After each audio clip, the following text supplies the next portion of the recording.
Our challenge, said the late Ernest Boyer, president of the Carnegie Foundation for the Advancement of Teaching, is to affirm the nation's schools and to continue the struggle to achieve excellence for all children, not just the most advantaged. The Yale-New Haven Teachers Institute was founded in 1978 to address that challenge, and since 1979 it has been offering seminars both in the humanities and in the sciences. Fellows in the Institute pursue in these seminars a course of reading and prepare individual curriculum units for use in the classroom during the following year. The university faculty provide important resources, an up-to-date understanding of a special field, and sustained guidance in the preparation of the units. But the curriculum units are generated and designed by the teachers themselves. And the Institute has always insisted on the principle of collegiality. Seminar leaders and fellows bring to their discussions different but equally valuable kinds of knowledge and experience. Ernest Boyer has said, "Rarely does a school-college collaboration get to the heart of the matter, helping teachers and advancing the quality of education. The Yale-New Haven Teacher Project is a dramatic exception to this rule."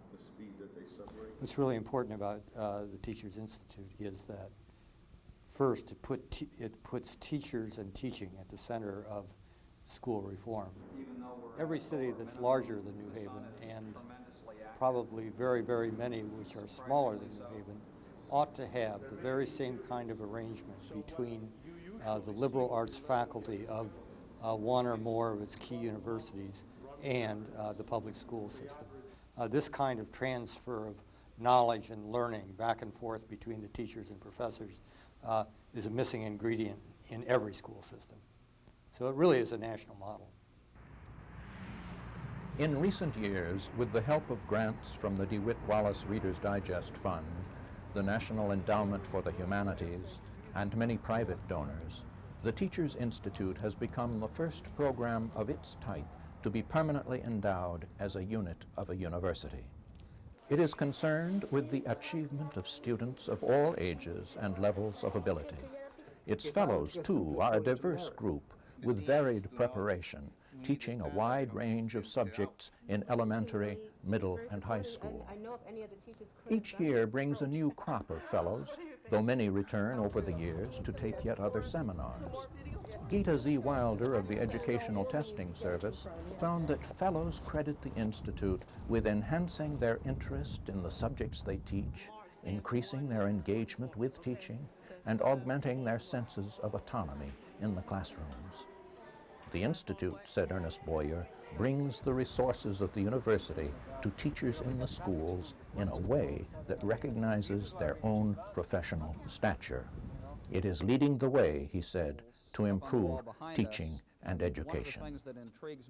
How has the Teachers Institute managed to lead the way for 2 decades? It is a complex organization with a director, James R. Vivian, who maintains close relations with New Haven teachers, with the Yale University faculty, with the superintendent of schools, Reginald Mayo, and his staff, and with the president of Yale, Richard Levin, and his administrative officers. Under Vivian's direction, the Institute is sustained at the grassroots, however, by the school teachers themselves. Each year, the Fellows' body of representatives surveys the teachers in their various schools to determine the areas in which they would like seminars to be offered. James Vivian then recruits Yale faculty members to offer seminars on topics within those areas. Very helpful in this process are fellows like Jean Sutherland, who have had several years' experience in the Institute. Jean was active in promoting the inclusion of elementary school teachers in the Institute. Like I envisioned coming into seminars with high school and middle school teachers who had majored in these various areas, and that I would feel out of place and not have that much to contribute, and that was far from the truth. Since then, Jean has participated annually and has served as the Institute representative for her school and a member of the steering committee. Last year, she was part of a team from Beecher Elementary School who found in a poetry seminar with Professor Paul Fry that they could use poetry as the basis for studying colonial American, Mexican, Japanese, and African American culture. They hadn't initially thought of using poetry as a means of communicating the qualities of these cultures. They ended by doing so, and I think that as they proceeded, they realized that poetry could easily be the real focus of their unit. Poetry about these cultures, but of course also poetry by persons within the cultures, children as well as adults. I too am America. I too am America. I am the darkest sister. Lots of good people. Their curriculum units culminated in a smorgasbord of culture that teachers, children, administrators, and parents found extraordinarily moving. If we do it together, we don't have to do it forever. Living on Carmel Street, I'll always remember those days. Those poems, they were good. They were great. I mean, some were funny, some really struck how we live in our neighborhoods. In January, after the seminar proposals had been approved by the representatives and ratified by the University Advisory Committee, they are presented to teachers in the New Haven system. At an open house, interested teachers meet with the seminar leaders. Those who apply are reviewed by their schools to ensure that their curriculum units will fit in with the school plans and goals. The seminars begin in March. Each seminar includes teachers in elementary, middle, and high schools, one of whom will serve as its coordinator. The coordinators are crucial to the Institute's successful operation. Representing the schools in the Institute and the Institute in the schools, they remove the seminar leader from a hierarchical position and so help to establish genuine collegiality. Each seminar leader provides a plan for common reading and discussion that can serve as the matrix within which the teachers will develop their curriculum units. The focus that I chose was what are the most significant problems in current thinking in astronomy and astrophysics. And that requires essentially that I cover in broad strokes all of the field, at least what the thinking is, what the concepts used are, how to use the tool of mathematics for quantitative reasoning, etc. I mean, the main thing is that the issues of race and representation was a kind of urgent question for me, and I think something that has a certain kind of urgency to the people in public schools, because their students are seeing it all the time. Professor Charles Musser is leading a seminar on race and representation in American cinema, which will consider work by the early African-American filmmaker Oscar Micheaux, the Disney film Pocahontas, some documentary films, and such recent films as Mississippi Burning. It's like saying, no, this is how the lynching actually, this is how the murder actually occurred. This seminar on multiculturalism and the law digs deeper into the personal identities of actually everyone in the room in a way that I kind of anticipated, but now that I'm into it is almost surprising to me. My son's an honor student. My son is a wonderful child, but because he wears black skin, the reality is that before he reaches adulthood, he will be stopped for some trivial something. Someone could take my child out of here. There has been a kind of level of trust amongst ourselves and frankness and openness that has just been, and I say, quite marvelous. The challenge for each fellow is to develop a curriculum unit that relates to the seminar topic and is also appropriate to a specific classroom. Luis Recalde, who was born in South America, is pursuing a doctoral degree in Latin American culture while teaching in elementary school. Now in the astronomy seminar, he will develop his unit in collaboration with a colleague, Victor Leger, who teaches art.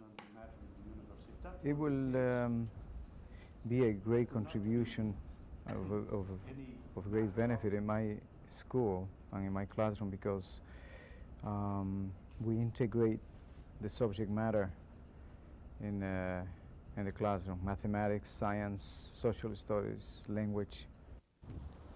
Steve Broker, a leader in the early effort to organize science offerings in the Institute, is also in the astronomy seminar. The unit which I'm proposing and planning to follow through on with the Teachers Institute is a unit that I'm calling the interplay between astronomy and ecology. Ida Hickerson, who is from North Carolina, has been a representative and a member of the steering committee and is now on a state committee on standards in history and social studies. She is in the film seminar. My topic is Mosaic America in American film, fact versus fiction. For instance, that new movie that Walt Disney brought out, Pocahontas. There are a lot of factual information that has been included in that animated video, but then there's also a lot of untruths in that video. And I want my students to be able to look at it from that point of view. In the early seminar meetings in March and April, the Yale faculty have outlined the common reading and study, but those outlines are revised and often expanded by the group as they proceed. A series of talks is offered to all the fellows by current or prospective seminar leaders on subjects of broad interest. Margreta Seashore, professor of genetics and pediatrics, who is leading a seminar on genetics in the 21st century, speaks about current issues in genetics.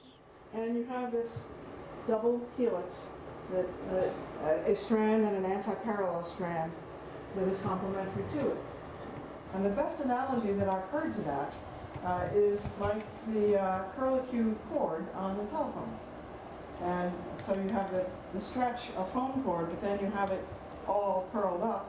And then if you were to twist that again into a tertiary shape, versus what was done to... During this period, the fellows also work with their seminar leader on a prospectus and a preliminary bibliography. Weekly seminar meetings begin in May, and the fellows start working on the first drafts of their curriculum units. Take the solar system. You start with whatever is around at home. The Earth is at home, but to me it seems that it's really the solar system is at home now. With the technology that we have. And for that I have one of my colleagues, Mr. Legier, and he came up with an idea of creating a solar system in New Haven. The fellows often find opportunities to try out the units with their current classes. Mr. Legier, shall we say that probably is about 10 to 15 billion years old? Closer to 10. Our galaxy is closer to 10 billion years old. The universe is closer to 15. What's the name of our galaxy? En español, ¿qué es? In Spanish, la Vía Láctea, which is Latin, right? Vía Láctea, the Milky Way. Luis Ricaldi had earlier focused on the Aztec civilization in a seminar on architecture with Professor Kent Bloomer. He now links the Aztec calendar with the study of the solar system. This is the wheel of the stars, the Xicuatl, the wheel of fire. See the two snakes here? Quetzalcoatl means the twin. Look at the twin. Or the feather snake. Look at the snake and the feathers. Look at the feathers. Feathers of fire. And that's what Calderon is doing over there. After the first drafts are completed, they are discussed in the seminars. I'm hopeful of using the Peabody Museum of Natural History, which has a tremendous collection of meteorites, as one of my lesson activities. And in this scale, the sun will be 4 meters in diameter. And that we have in our school already hoisted, and all the planets are there. This is an extra planet that we have.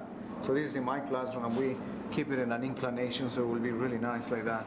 Now this one is flat, but they know this is the sun, because it's a star, the shape of a star. 3 sticks, with the hexagonal there, 6 sides, and then we just build it around it, and it really flies nice. These drafts are also discussed in individual conferences before the fellows start on second drafts, that will include well, lesson the way I plans see and it is annotated if you can bibliographies. identify some instruments. And your question when you were writing comments on my paper to me was, am I concerned with misrepresentation of history or stereotypes? I'm concerned with both. During the summer, the seminar leaders meet with James Vivian to discuss the seminars and the curriculum units.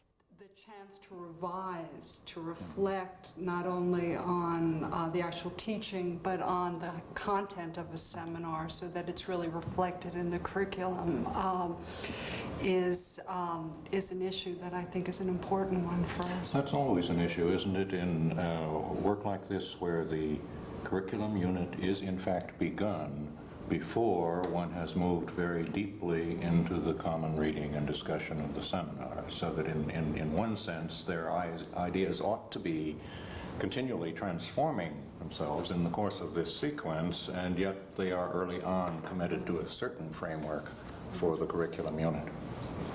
We can do much more good by taking someone who really is limited in knowledge and approach and making him or her an adequate teacher than we are taking someone who's really outstanding and giving a pat on the back and make another step.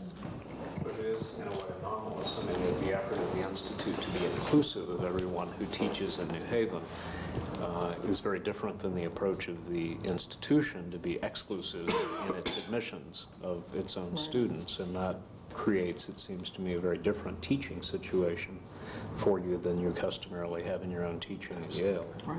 There's a problem with your approach we've had in our seminar, though. It came to kind of an interesting head in my seminar. I don't think they would mind sharing this, where one of the people at this particular end asked a question, and one of the people at this particular end sort of lost it and said, "You're always asking questions that I don't even understand the question, let alone the answer.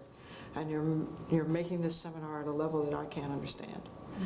And once that person said that, then the whole group sort of got together and said, "Oh, let's talk about this problem. How can we solve this and meet everyone's needs?"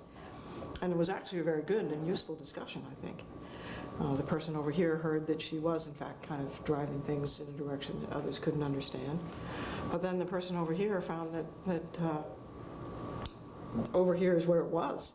And that meant that she was going to have to do a little bit more work to come up a little bit more than where she was. At the end of July, the fellows submit their completed curriculum units, which are then published in volumes, placed in school libraries, and made available on the internet. An updated index is also made available each year. Though first taught by its creator, perhaps in expanded form, a unit may later be used in part or as a whole by many other teachers. Steve Broker, whose unit deals with the relation of astronomical events to life on Earth, brought his class to the Peabody Museum. A major topic for the students is the devastating effect of meteorites upon prehistoric life. Look at the exhibit displays. Look at the specimens of meteorites and at the information that is given to you about these meteorites, and then refer to the questions that I posed to you and see if you can come up with some responses to those questions. Asteroids are compared to this. They're just regular, like, rock, like, rocks. Let's start with what you've written about comets. Ida Hickerson's unit deals with the question of fact and fiction in two films, Pocahontas, which students are comparing with Jean Fritz's biography, The Double Life of Pocahontas, and Mississippi Burning, which they are comparing with Mildred Walters' historical account in Mississippi Challenge. Those 3 young men were killed during the early civil rights movement when they were registering people to vote in Mississippi. These students are 7th graders. Most of them do not have a background of the civil rights. Most of them really don't know that period. They didn't live it, and it seems as if somehow or another they have missed some of that history. So therefore, they're having to be retaught the history through me, and they're reading a very difficult book that's really not on the 7th grade level. It's more on the 8th or 9th grade level, but they're struggling. They're coming to the media center as a group, and they're working with the librarian, the media specialist, and they're going on internet and trying to pull up any information about that time in Mississippi when those 3 young men were killed or assassinated. And their job is to come up with an oral report that explains that period and actually what happened and how the video, Mississippi Burning, is completely or slightly different than the way it really was. But like many teachers, Ida Hickerson has continued to develop her unit after the seminar was over. She has now added a section on Jackie Robinson, after whom her school is named. Students are making a diorama, writing poems and a play about Robinson's life, and turning that play into a film that is based upon fact rather than fiction. I've been narrating. For the teachers and their students, these units have been informative and exciting additions to the curriculum. I found that my students were more animated. They were more expressive in their opinions after we finished the unit. They were able to critique constructively. They also benefited from it by being able to do activities such as projecting themselves in a writer's viewpoint. How would you write history? How do you be inclusive of facts and also make sure that you don't distort the fact by what you believe or what you think is happening? My students developed a good sense of current events and the unfolding of science from day to day. We were dealing with very current, hot topics that made a great deal of splash in the newspapers and in the media. And I think they felt that they were somewhat of a part of that unfolding process of discovery. I thought that was very interesting because you get to see what's currently going on that you couldn't necessarily get from a book or get from somewhere because it's something that new that's just now happening. So you get a chance to go on the internet and see what scientists at NASA or wherever, what they're doing now, how their experiments are going, and you get a first-hand view of what's currently going on before they finish it. You can see things in progress. I think if I could tell you an idea, it will be summarized by one word: Renaissance. Because the students were able to do a myriad of activities in art, in literature, science, architecture, archaeology. We included Mexico. There was a group of students who did Mexico in design. Some others were doing aerodynamics with kites. The other students were doing some calendar from Mexico also. And then we had the Galaxy project and the solar system, and we were able to coordinate all those activities in a wheel of work. And I think that that's the Renaissance activity. Well, the science teacher asked us, what do you know about light? What the speed of light? How does the light travels? Then I know the speed of light, that is 300,000 kilometers per second. Mathematics was very important in my unit because my students started to, we addressed the standards of mathematics of the level that we deal with, 5th, 6th grade, and scientific notation, coefficients, working with big numbers, astronomical numbers, and also because these numbers lend themselves to be applied to the dinosaur age and what happened with the meteors and the dinosaurs, and how do you really come across to the student to realize and visualize what it is to have 65 million years. How do you do that? Now, let's see, if a teacher of science told me about how the distance from, from the Earth to the next star, I could use a scientific notation too, because the numbers are big. But now, I use scientific notation to put, like you said, the big numbers in my part. Make them little and understand the numbers, so I don't get screwed up with the big numbers. What would you do if you didn't have any The teachers we have followed through the Institute year have benefited along with their students. Their success is an important response to needs that exist across the nation. The public schools need to involve both new and experienced teachers in professional development. to attract and retain minorities in teaching, to provide teachers at many levels with more background for teaching science and other subjects, and to retain well-qualified teachers in the sciences and in other fields. The Yale faculty who participate in the Institute are committed to these goals, and they also find many other benefits. The best way of reaching a large audience in a meaningful way with a protracted period of time is through teachers.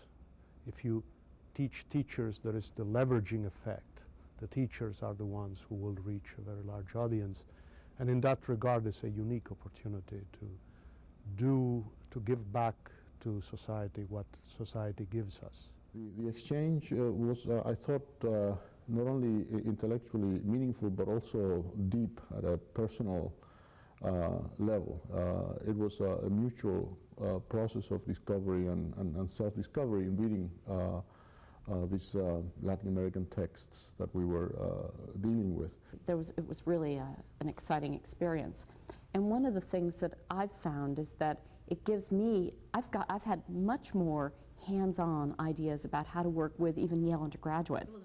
Part of what happens in the exchange between Yale faculty and New Haven teachers is our ability to suggest alternatives to a curriculum that still needs to be built up and established. I think there's a lot of scholarship that goes on in the university about multicultural issues, minority culture in society, literary traditions that haven't yet made their ways into standard textbook form.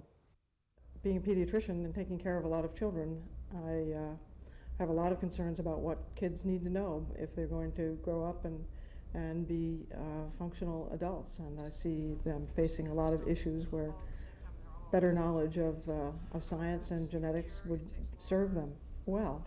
And of course the key to that is their teachers and their schools. First of all, the contact with the teachers. I enjoy that tremendously. I have great admiration for them. They are doing very, very difficult work. And their dedication is just immensely impressive to me. And one of the things that I feel is that I am making a contribution within the capacity that I have to the public education system in the New Haven public schools. Indeed, as Superintendent Mayo recognizes, the Teachers Institute is important for the New Haven school system as a whole. I'm hoping that we will have the Teachers Institute that's taking a major lead and role in developing curriculum and developing leadership in the school district.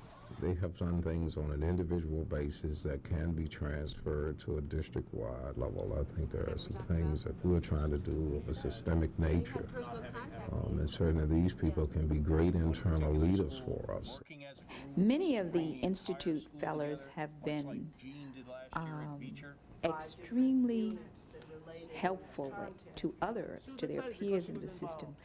Many of them are now assistant principals, curriculum developers.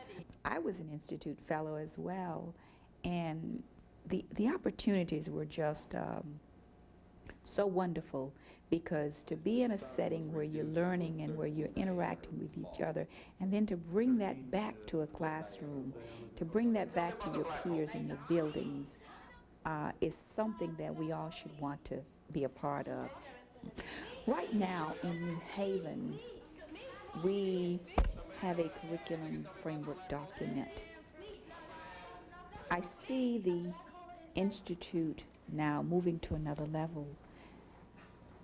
There's so many wonderful units out there, but now those units can really serve as meat to this curriculum framework document, can put some meat on the bone, if you will. I think this is a great opportunity to really allow curriculum to live.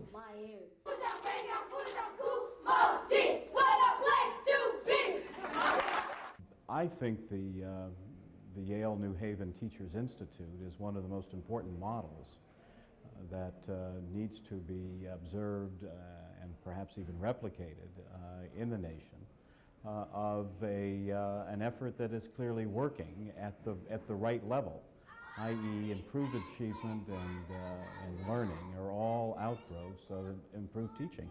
And real reform, whether we're talking about standards or whatever, will take place at the classroom level through improved teaching and learning.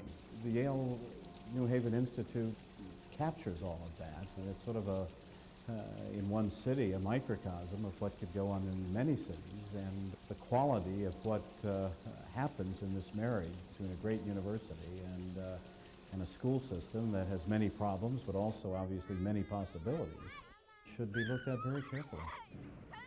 The Institute program is one of the most important examples in this country of a powerful relationship between a university and a school district. The core of the Institute is the faculty relationship between the university faculty and the school faculty. That relationship simply does not exist most places. It is very powerful. It is absolutely essential for improving American education. The work of the Institute can certainly be replicated in other settings, in other universities and school districts.